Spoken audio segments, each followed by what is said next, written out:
Sir ఈ ఇరాన్‌కి వాయువ్య ప్రదేశంలో కుర్దులు అనేటువంటి ఒక జాతి ఉంది సార్. అవును. అవును. సో ఇది వీళ్ళకి ఆయుధాలిచ్చి అమెరికా వీళ్ళని వ్యతిరేకం చేసి ఇరాన్ మీద పోరాడేటట్టుగా కొన్ని దళాలను తయారు చేసిందని ఇది ఎంతవరకు వాస్తవం? ఇది 100% అమెరికన్ స్ట్రాటజీ అండి. Hmm. As a warfare it is a correct strategy from American side. American side. American సైడ్‌లో చాలా పర్ఫెక్ట్ వార్ స్ట్రాటజీ. హ్మ్. ఈ రోజు బెలూచిస్తాన్, పాకిస్తాన్ ప్రాబ్లమ్ లాగా, ఆ! Sir. Afghanistan and Pakistan problem లాగా హ్మ్. ఇది కూడా ఈ హ్మ్. కుర్దులు ఎవరైతే ఉన్నారో కుర్దులకు ఒక సొంత దేశం అంటూ లేదండి. సార్. వాళ్ళు టర్కీ, సిరియా, ఇరాన్ ఈ ప్రాంతాల్లో నివసిస్తున్నటువంటి హ్మ్. ఒక జాతి ప్రజలు. హ్మ్. వీళ్ళంతా కోరుకుంటుంది ఏంటి అంటే కుర్దిస్తాన్ కావాలి అని కోరుకుంటున్నారు. సార్. Kurdistan Kurdistan. హ్మ్. ఎలాగ బెలూచిస్తాన్‌లో ఉన్నటువంటి వాళ్ళంతా కూడా బెలూచిస్తాన్ కావాలని కోరుకుంటున్నారో, హ్మ్. ఈ కుర్దులు నివసించేటువంటి ప్రభావం ఉన్నటువంటి ప్రాంతంలో ఈ ప్రాంతీయులందరూ కూడా ఎప్పటినుంచో చేస్తున్నారు కుర్దిస్తాన్ కావాలి అని. సార్. కుర్దిస్తాన్ మన విదర్భ కావాలని ఎలాగైతే హ్మ్. ప్రయత్నిస్తున్నారో, హ్మ్. అలాగే మనకు ప్రాంతీయ ఉద్యమాలు ఎలా అయితే జరుగుతున్నాయో ఇంటర్నేషనల్‌గా హ్మ్. కుర్దులు కుర్దిస్తాన్ కావాలని ప్రయత్నిస్తున్నారు. సార్. అయితే గతంలో ఈ కుర్దులు అనేటువంటి వారు ఇరాన్‌కి వ్యతిరేకంగా ఆయతుల్లా అలీ ఖమేనీకి వ్యతిరేకంగా, ఇరాన్‌కి వ్యతిరేకంగా హ్మ్. వాళ్ళు ఉద్యమాలు చేసినటువంటి సందర్భాలు చాలా ఉన్నాయి. సార్. ఇప్పుడు శత్రువు మనకి మిత్రుడు. ఇప్పుడు ఏం హ్మ్. చేయాలి అమెరికా? ఈ కుర్దిస్తాను అనేటువంటి కాన్సెప్ట్‌ని పైకి లేపాలి. ఐఆర్‌జీసీ దళాలను గనక ఎంగేజ్ చేయాలి అంటే గనక ఇంటర్నల్ సెక్యూరిటీ ప్రాబ్లమ్స్‌లో వాళ్ళు ఇన్వాల్వ్ అయిపోవాలంటే వీళ్ళ చేత కుర్దులకి ఆయుధాలివ్వాలి. హ్మ్. అమెరికా ఏం చేయాలి ఇప్పుడు? ఏ విధంగా అయితే ఇది అక్కడ ఇప్పుడు ఇరాన్ కూడా ఏం చేస్తుందండి? అక్కడ ఉన్నటువంటి హిజ్బుల్లాని రెచ్చగొడుతుంది. హ్మ్. హౌతీస్‌ని రెచ్చగొడుతుంది. అవును. అలాగే షియా మిలిషియాని రెచ్చగొడుతుంది. వీళ్ళందరినీ ప్రాక్సీ రెచ్చగొడుతుంది. దళాలు. హ్మ్. ప్రాక్సీ వార్ అనేటువంటి హ్మ్. ప్రాక్సీ వార్ కూడా one of the strategy Iran sir. యొక్క స్ట్రాటజీ. హ్మ్. ఇప్పుడు అదే ప్రాక్సీ వార్‌ని గనక అమెరికా కూడా కంటిన్యూ చేయాలి అంటే ఇప్పుడు ఏం చేయాలి?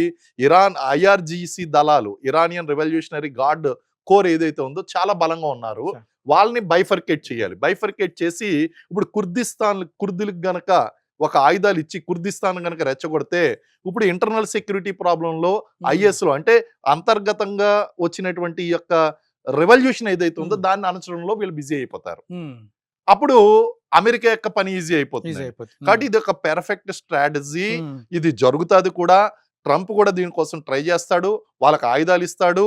ఇలాగా ఇరాన్‌కి వ్యతిరేకంగా కుర్దిస్తాన్ ఉద్యమం ఏదైతే ఉందో దాన్ని రెచ్చగొట్టి ఆ కుర్దులకి వెపన్స్ ఇవ్వడం అనేటువంటి జరుగుతుంది.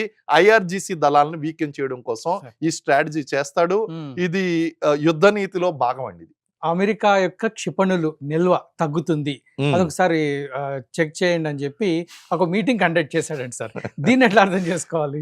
మరి ఇండైరెక్ట్‌గా ఇది సైకలాజికల్ వార్‌ఫేర్ నిజంగానే తగ్గుతుందా? లేదా హ్మ్. నేను ఆల్రెడీ వీక్ అయిపోయాననేటువంటి రాంగ్ డిసెప్టివ్ సో ప్లాన్ అనేటువంటిది చేస్తున్నాడని చూడాలి. ఏదేమైనప్పటికీ కూడా ట్రంప్ వీక్ అవుతాడు. నేను చెప్తానండి. ఇప్పుడు సరే. ఆయన ఒప్పుకున్నా, హ్మ్. ఒప్పుకోకపోయినా హ్మ్. సరే చాలా ఆర్థికంగా బలహీనపడుతున్నాడు. ఏంటండి అక్కడ చిన్న చిన్న ఏంటి?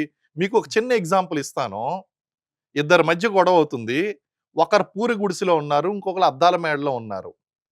ఇప్పుడు పూరి గుడిసెలో ఉన్నటువంటి వాళ్ళ మీద ఒక రాయి ఇసిరాడు. హ్మ్. అదేమైందంటే తాటాకుల మీద పడి కింద పడింది. ఆహా! ఐ హిట్ ద టార్గెట్ అన్నాడు ఈయన. ఈ భవంతిలో ఉన్నాయన. హ్మ్. ఇప్పుడు అదే రాయి తీసుకొని ఈయనేం చేసాడంటే హ్మ్. ఒకటి కొట్టాడు. హ్మ్. కింద నుంచి పైదాకా అద్దం పగిలింది. సార్. ఇప్పుడు ఐ హిట్ ద టార్గెట్ అనాలా? లేతే మొత్తం కొలాటరల్ డ్యామేజ్ ఎవరికి జరిగింది? ఇప్పుడు అద్దాల ఆల్రెడీ మేడలో ఉన్న వాడికి కొలెటర్. ఇతను కోల్పోవడానికి తక్కువుంది. ఆ! ఇరాన్ కోల్పోవడానికి. హ్మ్. అక్కడ అమెరికా కోల్పోవడానికి చాలా ఎక్కువగా ఉంది. ఇప్పుడు ఎవరిది పై చేయి అయినట్టు? ఓకే. ఆయతుల్లా అలీ ఖమేనీని చంపేసావు. ఆయన కొంచెం మిలీషియా భావాలు ఉన్నటువంటి వ్యక్తి. ప్రపంచం అంతా కూడా ఆనందపడుతుంది. కానీ ఇక్కడ కొలాటరల్ డ్యామేజ్ అనేటువంటిది ఎవరికి జరిగింది? ఇజ్రాయెల్‌కి జరిగిందా?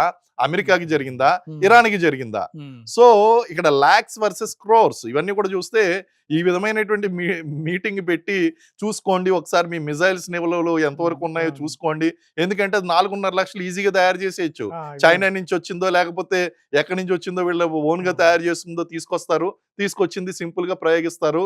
ఇక్కడ పేట్రియాట్ మిసైల్ ఎగిరిపోతున్నాయండి. హ్మ్. పేట్రియాట్ మిసైల్స్ అనేటువంటి తక్కువ కోట్ల రూపాయల ఖర్చు హ్మ్. ఉంటుందండి. సార్. ఐరన్ డోము $1,000,000 ఖర్చు ఉంటుంది. ఉమ్, మరి అటువంటివన్నీ కూడా ఖర్చు అయిపోతుంటే ఇప్పుడు ఎవరు తెలివైనటువంటి వాళ్ళు, ఎవరు బలవంతులు? అందుకే అన్నాను టెక్నాలజీ ఇంపార్టెంట్ కాదు, డబ్బు ఇంపార్టెంట్ కాదు, వ్యూహం చాలా ఇంపార్టెంట్. ఆ శివాజీ చేసినటువంటి గెరిల్లా యుద్ధాలతో పోల్చడానికి గల కారణం ఏంటంటే చిన్న దాడులండి. ఉమ్, అవి చాలా ఎఫెక్టివ్‌గా ఉంటాయి.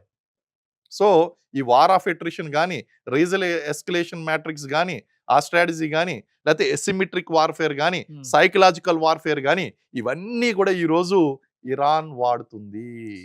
అందుకే అందరూ కూడా ప్రపంచంలో ఉన్నటువంటి వ్యూహకర్తలు, డిఫెన్స్ అనలిస్టులు అందరూ కూడా ఆశ్చర్యంలో ఉండిపోవడానికి గల కారణం ఏంటంటే, ఇది ఎవరు ఊహించలేదు. ఇప్పుడు ఇది కొన్ని రోజులు గడిచింది కాబట్టి ఒక పిక్చర్ వచ్చింది. అది ఓహో ఈ రూట్ లో వెళ్తుంది అనేటువంటి క్లారిటీ ఇప్పుడు వస్తుందండి మనకి. ఈ యుద్ధం కనుక దీర్ఘకాలికంగా కొనసాగితే ఉమ్. కిమ్ అనే వ్యక్తి ఏమైనా జాయిన్ అయ్యే అవకాశం ఉందా? మొన్న ఈ మధ్యన ఒక కార్టూన్ చూశానండి. సార్. కిమ్ అక్కడ ఎదురు చూస్తున్నాడు. ఉమ్, వీళ్ళు వేసుకునేటువంటి బాంబులు ఒక్కటన్నా నా మీద పడితే బాగుండు, నేను వెంటనే యుద్ధం స్టార్ట్ చేసేయచ్చు అని ఆనందపడుతున్నాడు అంటండి.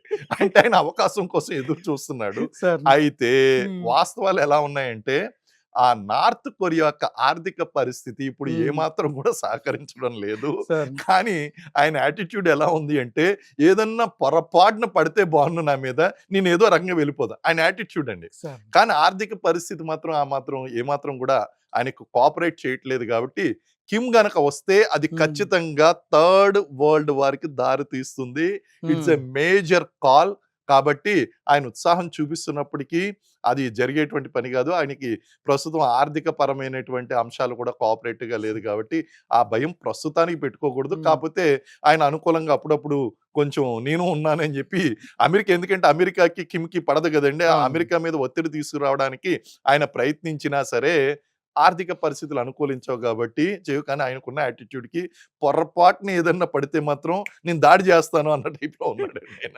ఇరాన్ వాళ్ళ యొక్క వాటర్ డిస్టిలేషన్స్, అవును, అలాగే పెట్రోల్ బావుల పైన, అవును, వాళ్ళ పెట్రోల్ రిఫైనరీ కంపెనీస్ పైన, అవును. రిఫైనరీ యూనిట్స్ పైన, వీటిపైన దాడి చేస్తుంది. అవును.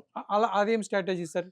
అంటే దీన్ని ఒక విధంగా మీరు అన్నట్టుగా అమెరికన్ సైన్యాన్ని నష్టపరచడం ఒక విధమైతే, అవునవును, ఇప్పుడు దేశం యొక్క ఆర్థిక పరిస్థితి మీద దెబ్బ కొడుతుంటాయి కదా, ఈ అవును, గల్ఫ్ దేశాల ఆర్థిక పరిస్థితే కదా, అవునవును. దీన్ని ఎట్లా అర్థం చేసుకోవాలి సార్? అదే అండి. ఇప్పుడు దీనికి సమాధానం కూడా ఇంతకుముందు మనం చెప్పినట్టుగా ఉమ్, అమెరికా మీద ఒత్తిడి పెరుగుతుంది దీనివలన. ఉమ్, నువ్వు అనవసరంగా యుద్ధ పరిస్థితికి తెరలేపు. ఈ రోజు ఇరాన్ తనంతట తాను దాడి చేయలేదు. ఉమ్, అండ్ ఇది చేయడం వలన ఫస్ట్ అక్కడ ఎనర్జీ సెక్యూరిటీ అనేటువంటిది బాగా దెబ్బతింటుంది. ఆర్థిక ఒత్తిడిలోకి వచ్చేస్తారు.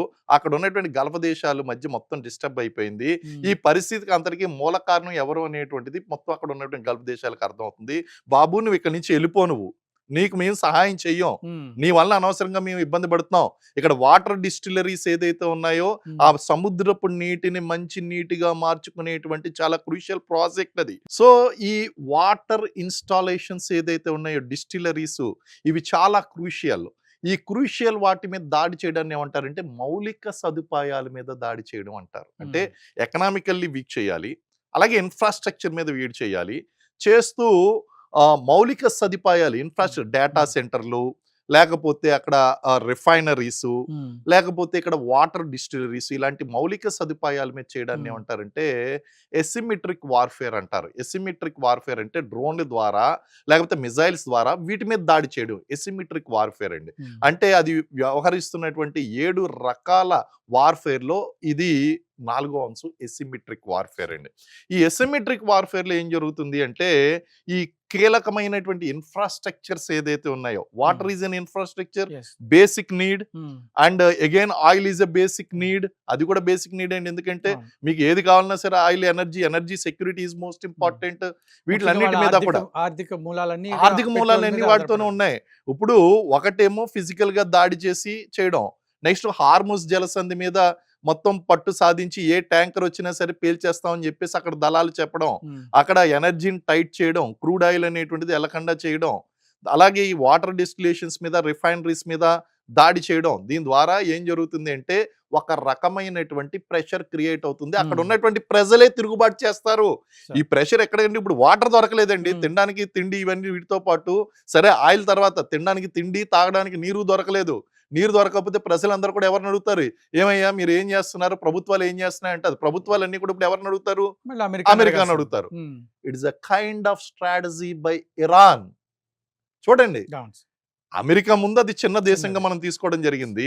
ఐఆర్జీసీ దళాలను అంత తేలిగ్గా తీసుకోవద్దు అని చెప్పడానికి గల కారణం ఏంటి అంటే వ్యూహం చాలా ఇంపార్టెంట్ అండి. వాళ్ళకి బేసిక్ వాటర్ మీద గానీ, ఇన్‌ఫ్రాస్ట్రక్చర్ మీద గానీ, లేకపోతే ఈ ఉమ్, ఆర్థిక వ్యవస్థ దెబ్బతింటుంది. ఇప్పుడు క్రూడ్ ఆయిల్ అనేటువంటి దెబ్బతింటే అక్కడ వాళ్ళు ఎక్స్‌పోర్ట్ చేయలేరు. కొన్ని నెలల వరకు అవును. ఓకే. కానీ ఇది సంవత్సరాలు కొనసాగిస్తే ఇది సంవత్సరాల తరబడి కొనసాగడానికే ఇరాన్ ప్లాన్ చేసుకుంది. ఇది ఇమ్మీడియేట్‌గా ఖతం చేయడానికి కాదు. ఇది 5 వారాలు అన్నట్టు ట్రంప్ అన్నట్టు 5 వారాల్లో క్లోజ్ అయిపోతే పర్వాలేదు గానీ తర్వాత ఎకనామిక్ ప్రెషర్ స్టార్ట్ అవుతుందండి. ఎకనామిక్ ప్రెషర్ స్టార్ట్ అయిందంటే ప్రజలు ప్రభుత్వాలను ప్రశ్నిస్తారు. ప్రభుత్వాలను ప్రశ్నించిన తర్వాత ఆ ప్రభుత్వాలు ఎళ్లి అమెరికాని ప్రశ్నిస్తాయి. అంటే అమెరికాని ఏకాకిం చేయడం కోసం ఇరాన్ పన్నినటువంటి ఉచ్చు ఇది. ఇది అనదర్ వ్యూహం అండి. ఉమ్. ఈ వ్యూహాలన్నిటిని కూడా అర్థం చేసుకోవడం చాలా ఇంపార్టెంట్.